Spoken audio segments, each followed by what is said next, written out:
National bank একীভূত হওয়ার যখন প্রক্রিয়া চলছে তখন এর মালিকানা চেঞ্জ হয়ে গেল।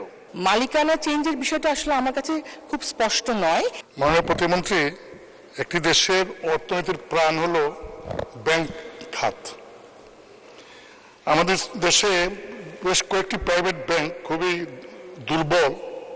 বাংলাদেশ ব্যাংকের নির্দেশ অনুযায়ী, সিদ্ধান্ত অনুযায়ী কয়েকটি প্রাইভেট ব্যাংক অন্য কয়েকটা সবল ব্যাংকের সাথে একীভূত হওয়ার একটা সিদ্ধান্ত হয়েছিল। তার মধ্যে ন্যাশনাল ব্যাংক ছিল অন্যতম। কিন্তু হঠাৎ করে দেখলাম ন্যাশনাল ব্যাংক একীভূত হওয়ার যখন প্রক্রিয়া চলছে তখন এর মালিকানা চেঞ্জ হয়ে গেল। এই মালিকানা হঠাৎ করে কিভাবে চেঞ্জ হলো? তাহলে কি এই ব্যাংকটা এই একীভূত হওয়া থেকে কি সরে এসেছে এই সিদ্ধান্ত থেকে কি না, আপনার কাছ থেকে জানতে চাই। ধন্যবাদ মাননীয় প্রতিমন্ত্রী। ধন্যবাদ মাননীয় স্পিকার। মাননীয় বিরোধী দলীয় মাননীয় চিফ হুইপ খুবই স্পেসিফিক প্রশ্ন করেছেন। এখন এই স্পেসিফিক প্রশ্নের জবাব দিতে গেলে আমাকে বলতে হবে যে গত 4 এপ্রিল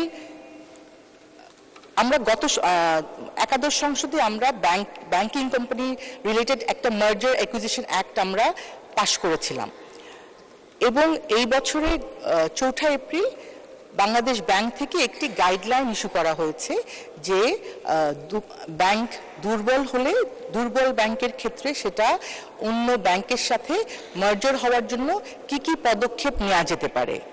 এটি কিন্তু একটি গাইডলাইন এবং সেই গাইডলাইন অনুযায়ী যদি কোনো ব্যাংক মনে করেন যে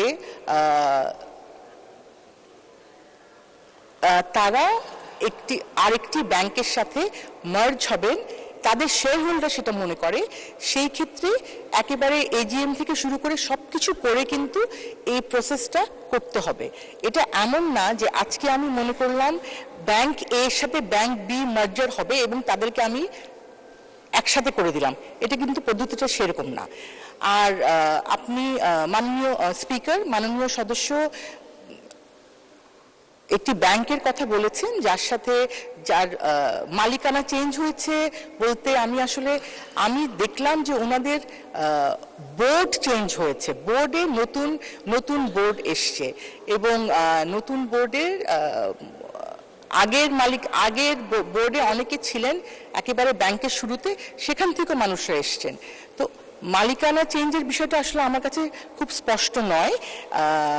আমি এই বিষয়ে আরো বিস্তারিত জেনে মাননীয় সদস্যকে পরবর্তীতে জানাবো।